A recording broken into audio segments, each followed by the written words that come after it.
Hello everyone and welcome to another edition of Thezalbee Talks Free. Today is May the 3rd and tomorrow is May the 4th. So May the 4th be with you in case I don't see you tomorrow in person. But I'm going to be doing a special edition of Thezalbee Talks Free tomorrow where I will be talking about Star Wars and Lucasfilms and LucasArts in video games.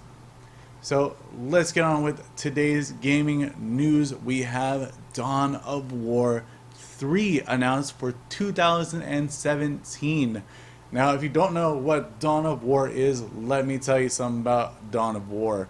It is based on the 40k universe of Warhammer 40k.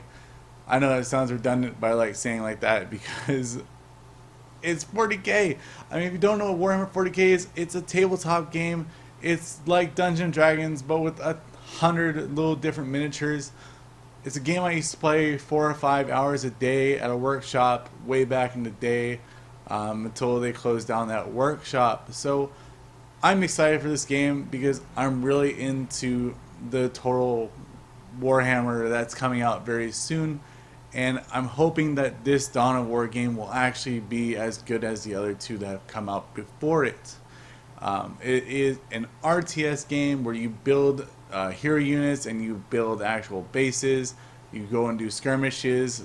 Currently, the only 3 factions announced are in the trailer actually are Orcs. They have Eldar, and you got just Space Marines. Now, your Space Marines are your big, tough, 7-foot, 8-foot tall Warhammer dealing down a rain of destruction with their bolters. I actually don't think they're 7 or 8 feet tall. I think they may actually be like 10 feet tall. I forgot my lore of Space Marines, even though I used to play them in the actual game. I am nerding out completely. I could do a whole entire episode just based on anything that has to do with Warhammer and video games. So I kind of will cut it short here. All you need to know is that Relic Games is producing this game. They have the license to do Warhammer and Games Workshop games. Also, if you can't get your fix done by 2017 of Warhammer games, we do have Warhammer Total War coming out very soon. I think possibly within the next month or so, maybe at the end of May or the end of June. I'm not exactly sure. I need to look it up actually. But that actually takes place in the fantasy universe of Warhammer, and it's pretty much, it will actually be like the actual board game where you have thousands of goblins attacking 1,000 militia from the Empire. So can't wait to play that game. Now, next up on our things to talk about, we do have a little bit of backstory here to go over, kind of just to fluff up this story a little bit. But over the past month or so, I have been playing Dark Souls 3. Now, Dark Souls 3 is the game where it will pretty much beat you down with your own soul, kind of boost you up a little bit and say, hey, good job for defeating that boss that you faced over 50,000 times. But we're going to give you this enemy right after the boss that will pretty much obliterate you and eviscerate you in every single way and form of the word eviscerate. So, mind my own excitement when I saw this article right here in front of me, which says Dark Souls developer teases out a new IP. Now, an old IP that just got released for Dark Souls creator From Software was Bloodborne. Now, Bloodborne takes place in a kind of pseudo Souls universe, but it technically was a new IP, and it turned Dark Souls style of combat on its head by making it faster and making it more about dodging and parrying rather than putting up your giant shield with a lance and poking things with a giant lance stick. Now, we don't know what exactly this new IP will be from Software in Japan, but who knows? Let's have a little bit of fun here and speculate. Could it be another style of Dark Souls game? Probably not. Could it be another Bloodborne style of game? Possibly, with action-based combat where you're dodging around and having fun and going willy-nilly. But my money, and I will put down money on this right now. I put $5 of a donation to any charity, but my money will go down on a mech assault style of game like how they used to be able to make, or maybe it's a cookies and cream spinoff. I don't know. There are a bunch of different style of games that these developers can do that will make the genre fun. Me on my hand, I'm gonna throw in my bet in the ring as being a mech assault style game, where you can customize mechs and have fun spinning around and speeding in different types of environments.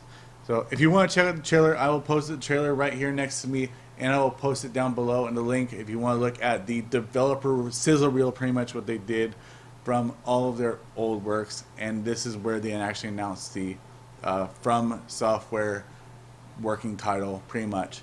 And it will be for the PC, the Xbox One, the PS4, as well as a PlayStation virtual reality style game. Now we go from Software beating down your soul to possibly a game that will beat down your mind, soul, and heart in a psychological thriller off the PlayStation blog here. It has been announced that the game called Asemblance will debut next month for the PS4. Now, Niles, he is the creative director at Nilo Studios. He announced it on the PlayStation blog forums today, and it is apparently a expansive series that the first episode will be kind of developed off the Twilight Zone, X-Files, or Black Mirror television series. Now, I will try to play the trailer right here next to me, of course, as always, for all of you to see and look at and oogle while I'm sitting here talking to you. But if you're just listening to this in the background and you want to know what it's like, it seems to me, this is my opinion here, that it is a virtual reality horror type of game. Now, this pretty much the trailer opens up with the main character stepping onto a virtual reality world, and then the AI beginning to tease you and saying that, don't you remember your own reality? Don't you remember your own world? Don't you want to go back? Do you even remember who your wife was? Do you remember how you met your wife? Do you even want to go back to that life? Showing first off a pristine room, and then cutting to very dramatic music and the room becoming dark and desolate and fearful. I love these style of games. You'll see that tonight when I upload the Thezalbee After Dark series, where we play Layers of Fear, where they mess with you and they change with the environment on you just like that within a snap of a second. That makes good horror for me, at least. I don't know if it makes good horror for you guys. If that's what makes good horror for you guys, leave it down in the comments below. Give me your opinion on what makes a good horror game. What is a good horror game to you guys? Hell, even leave me a comment as to what horror games we should play on the After Dark series as it is. Speaking of After Dark, that's going to be a whole entire new thing. I'm actually taking down the other two After Hours series, and we're going to make it After Dark, where we play tonight Layers of Fear. Now, if you don't know what Layers of Fear is, it is about an artist pretty much going crazy in his own mind and trying to develop his painting, and it's a very psychological horror game that deals with pretty much a mental breakdown of the artist. I will be playing it as well with a Vana Blue, so we will be posting that tonight. That's it for today, guys. I will see you guys tomorrow. Remember, I will have a special Star Wars edition for May the 4th be with you. It is National Star Wars Day, so I'm going to completely geek out on Star Wars tomorrow. So we will all enjoy that, especially if you're a Star Wars fan. I will see you guys tomorrow. Remember to like, comment, and subscribe down below. Leave a comment as to your favorite horror games or your favorite style of horror genre. Go like the Facebook page as well. It's just Thezalbee under Facebook. And I will see you guys tomorrow. Bye, everyone.